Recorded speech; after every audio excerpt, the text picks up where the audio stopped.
طلعت رفاعي هون، طلعت رفاعي بربور. ضرب يا جماعة، يا حد ضربت هون ببرج بو حيدر، في إصابات كثير يا هون. الله أكبر.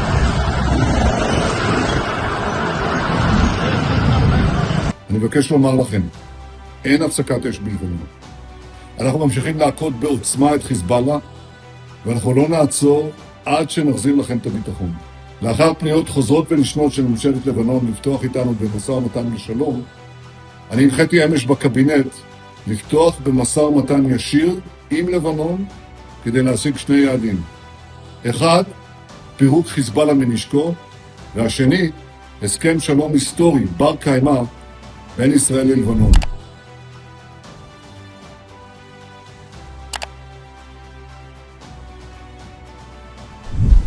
Sikap kepala batu dan tamak nampak sudah mendarah daging di tubuh Benjamin Netanyahu. Meskipun Iran sudah memperingatkan Israel agar tidak menyerang Lebanon, tetapi hingga detik ini Zionis masih saja tidak patuh. Hingga sampai hari kedua pasca kesepakatan gencatan senjata, Lebanon masih terus dibombardir hingga jatuhnya ratusan korban jiwa. Korps Garda Revolusi Islam Iran memperingatkan Amerika Serikat untuk menentukan sikap. IRGC memberikan dua pilihan, yakni melanjutkan pertempuran melawan Israel atau gencatan senjata berlanjut. Dengan catatan, Lebanon harus bebas dari serangan Zionis. Tetapi Netanyahu justru memilih untuk melanjutkan pertempuran. Perdana Menteri Israel ini seolah tidak bersalah atas tindakan kejinya yang telah membantai rakyat Lebanon. Donald Trump pun murka dengan sikap sekutunya dan meminta Netanyahu agar bisa berhenti menggempur negara berjuluk Phoenix ini. Trump takut dengan ancaman Iran yang bakal kembali menutup Selat Hormuz apabila Israel tidak berhenti menggempur Lebanon. Akankah Netanyahu patuh dengan instruksi Trump? Seandainya memilih tidak, Hizbullah sudah siap untuk melanjutkan pertempuran melawan Zionis. Cetak Gol coba merangkum peringatan keras Iran atas tindakan semena-mena Israel sebagai berikut. Iran ancam serang Israel karena tidak patuhi peringatan. Sampai memasuki hari kedua pasca gencatan senjata, Israel masih saja menunjukkan sikap keras kepalanya. Zionis lagi-lagi terus menggempur Lebanon di sejumlah titik kota Beirut. Menurut laporan terbaru, sebanyak 254 orang meninggal dunia dan 1.165 lainnya terluka. Lebanon pun mengumumkan serangan membabi buta Zionis sebagai hari berkabung nasional. Militer Israel atau IDF benar-benar kejam karena hanya butuh waktu 10 menit saja untuk menggempur Lebanon. Yang menjadi korban tentu saja anak-anak, wanita, hingga warga sipil yang tidak bersalah. Kamu pasti akan menangis terseduh-seduh melihat bayi 11 bulan harus menjadi korban kebiadaban Israel. Bayi tersebut mengalami luka serius di bagian kepala dan harus menjalani operasi. Yang paling muda berusia 11 bulan. Saya harus mengoperasinya hanya untuk mengurangi tekanan di kepala, kata Abu Sitah selaku dokter bedah Beirut Medical College. Israel seolah ingin menghabisi penduduk asli Lebanon, sama seperti yang dilakukannya pada kota Gaza. Mirisnya lagi, Zionis seolah sudah kehilangan kendali bak setan yang lepas dari belenggu. Bersumber dari media Al Jazeera, Israel membombardir Lebanon sebanyak 100 kali. Ini menjadi serangan terbesar yang diluncurkan sejak Zionis menjalankan operasi serangan pada 2 Maret silam. Bayangkan, 10 serangan udara per menit dilakukan tanpa peringatan dan disebar ke seluruh wilayah Lebanon.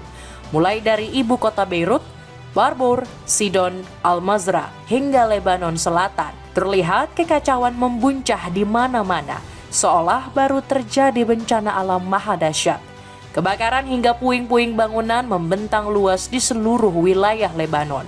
Tidak hanya menargetkan warga sipil, Israel juga melakukan aksi biadab terhadap jurnalis. Zionis secara membabi buta mengarahkan rudal secara langsung terhadap wartawan yang meliput. Mirisnya lagi, serangan terhadap jurnalis Russian Today ini sudah dilakukan Israel sejak akhir Maret lalu. Namun sampai dengan saat ini, Zionis masih saja menyerang wartawan yang memaksa meliput kondisi Lebanon. Sejak penyerangan besar ke Lebanon di awal Maret, Israel telah membunuh setidaknya 3 jurnalis.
Israel seolah menutupi aksi biadabnya dengan membungkam para jurnalis. Tindakan keji ini tentu sudah di luar hati nurani manusia dan harus segera dihentikan sekarang juga. Iran tentu tidak tinggal diam melihat tingkah laku semena-mena dari Israel. Korps Garda Revolusi Islam Iran memperingatkan Zionis agar segera berhenti membantai rakyat Lebanon hingga pembantaian jurnalis. Masoud Pezeshkian mengatakan hal ini bisa berdampak pada negosiasi damai dengan Amerika Serikat. Presiden Iran ini bilang negeri para mullah bisa saja sewaktu-waktu mundur dari gencatan. Artinya kesepakatan damai yang telah disetujui bersama Donald Trump bisa berakhir sia-sia. Berlanjutnya serangan akan membuat negosiasi sia-sia. Jari kami tetap berada di pelatuk dan Iran tidak akan meninggalkan saudaranya di Lebanon, kata Pezeshkian.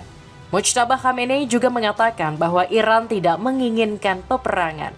Petinggi tertinggi pengganti Ayatollah Khamenei ini sebenarnya ingin dunia berdamai. Kami tak pernah ingin perang dan kami tak pernah mau berperang, kata Mujtaba. Namun peringatan ini masih saja terus dilanggar oleh Israel. Korps Garda Revolusi Islam Iran mengultimatum Zionis dan menyebut IRGC bisa saja sewaktu-waktu meluncurkan serangan. Bahkan IRGC baru-baru ini merilis video peluncuran rudal dalam gelombang serangan ke-100. Rudal ini diluncurkan ke arah kota Zionis menjelang detik terakhir gencatan senjata.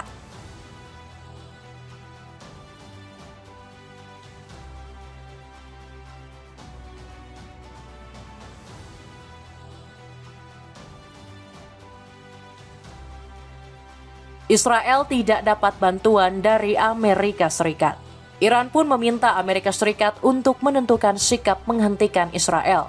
Abbas Araghchi memberikan 2 pilihan, melanjutkan pertempuran atau tetap menghormati gencatan.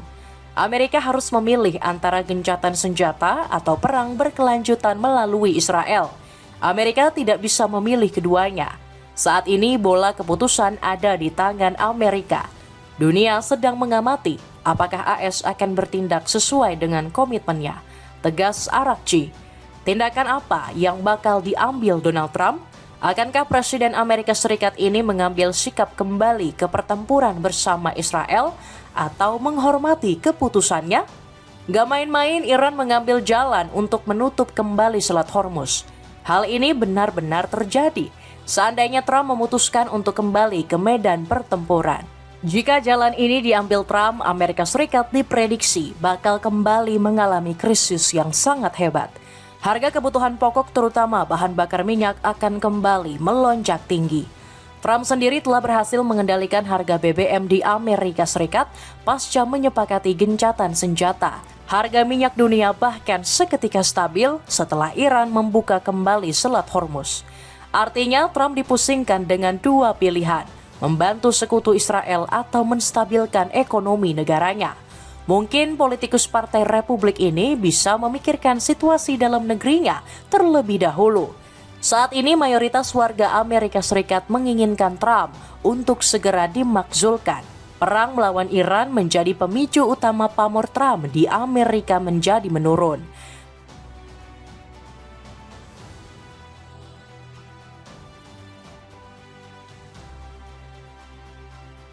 Bahkan indeks kepercayaan rakyat terhadap sang presiden turun dan tinggal 30% saja. Ini menjadi yang terendah sepanjang sejarah Presiden Amerika Serikat.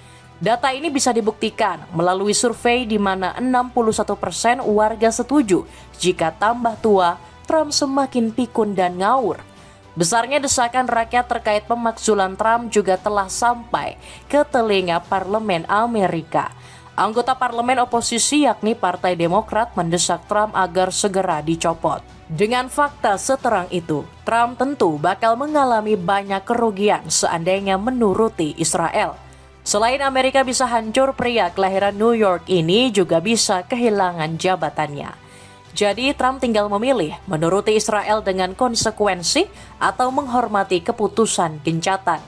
Sang presiden nampak sudah muak dengan tingkah laku Netanyahu. Trump meminta Perdana Menteri Israel ini untuk meredam serangan ke Lebanon. Presiden berumur 79 tahun tersebut mengatakan Netanyahu harus menghormati keputusan gencatan.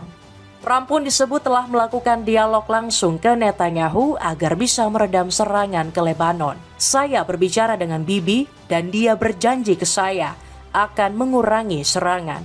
Saya hanya berpikir kita harus sedikit lebih mengurangi serangan, kata Trump dikutip dari NBC News.